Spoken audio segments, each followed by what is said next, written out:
السلام علیکم ورحمۃ اللہ۔ میں ہوں جمیل احمد شائق۔ پاکستان میں پارلیمنٹ اپنی مدت پوری کرنے کے بعد نگران سیٹ اپ آ چکا ہے۔ وزیر اعظم انوار الحق کاکڑ صاحب بنائے گئے ہیں۔ اب ان کے بعد جو کابینہ تشکیل دی گئی ہے اس کی طرف آتے ہیں، اسی کے تفصیلات ہیں اور کون سے آدمی کو کون سی وزارت ملی ہے اور ان کا کس جماعت کے ساتھ تعلق رہا ہے۔ اس حوالے سے اگر دیکھا جائے تو جو مختلف میڈیا رپورٹس ہیں ان کو جمع کرنے کے بعد پتہ چلتا ہے کہ جلیل عباس جیلانی صاحب جو پہلے خبریں تھیں کہ ان کو وزیر اعظم نگراں وزیر اعظم بنایا جا رہا ہے، لیکن وہ وزیر اعظم نہ بن سکے تو انہیں وزیر خارجہ بنایا گیا ہے۔ پیپلز پارٹی کے ساتھ ان کا تعلق رہا ہے۔ سرفراز بھگٹی صاحب باب پارٹی سے ہیں، بلوچستان سے ان کا تعلق ہے۔ ان کو وزارت داخلہ، انسداد منشیات اور سمندر پار پاکستانیوں کا وزیر بنایا گیا ہے۔ سرفراز بھگٹی صاحب اس اعتبار سے تو ان کا انتخاب یا ان کو نگراں سیٹ اپ میں لانا بہت خوش آئند ہے کہ سرفراز بھگٹی صاحب بلوچستان میں موجود علیحدگی پسندوں کے معاملے میں اگر دیکھا جائے تو ان کا موقف بہت واضح ہے اور وفاق کے ساتھ یہ ثابت قدمی کے ساتھ کھڑے رہے، اور اس اعتبار سے بھی اہم ہے کہ بلوچستان میں موجود علیحدگی پسندوں کے ساتھ ڈیل کرنے کے لیے ایک بلوچستان سے ہی آدمی کو لیا گیا، اور پھر ایک ایسا صوبہ جہاں بہت سی محرومیوں کا لوگ ہمیشہ شکایت کرتے ہیں، وہیں سے وزیر اعظم صاحب بھی ہیں اسی جماعت سے، اور اسی جماعت سے سرفراز بھگٹی صاحب بھی اسی جماعت سے ان کو لیا گیا۔ اس اعتبار سے ان پر اعتراضات بھی ہیں کہ ایک ہی جماعت کو دو بڑی اہم وزارتیں دی گئی ہیں، ایک وزیر اعظم بن گیا اور ایک وزیر داخلہ بن گئے، لیکن اگر ملکی اعتبار سے دیکھا جائے، اوورآل صورتحال کو دیکھتے ہوئے کہا جائے تو سرفراز بھگٹی صاحب کا انتخاب اور ان کو نگراں سیٹ اپ میں لانا ملک کے لیے امید کی جا سکتی ہے کہ بہت ہی خوش آئند ہے۔ مرتضیٰ سولنگی صاحب کو وزارت اطلاعات و نشریات دی گئی ہے۔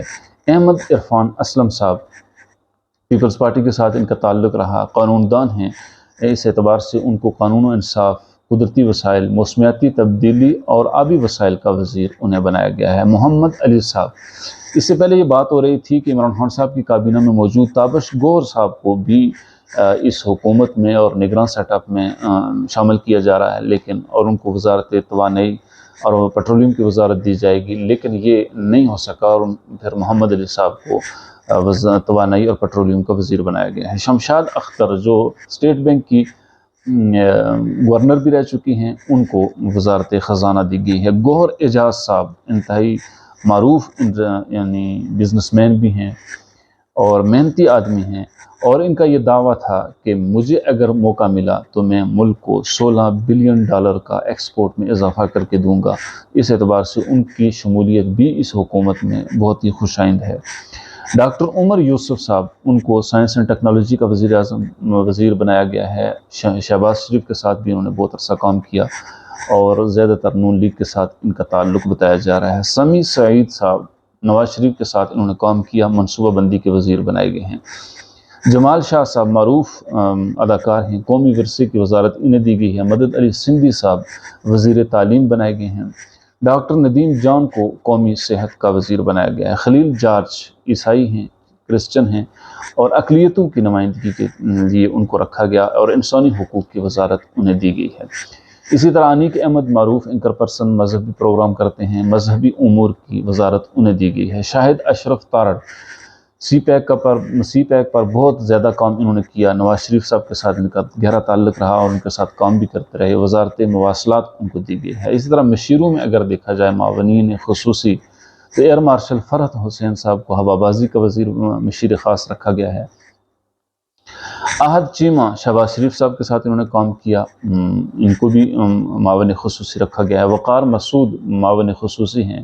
خزانہ کے معاملات میں مشال حسین ملک بہت ہی عمدہ، اور یاسین ملک صاحب کی یہ وائف ہیں، اور یاسین ملک مقبوضہ کشمیر میں ایک معروف آزادی پسند، علیحدگی پسند رہنما ہیں۔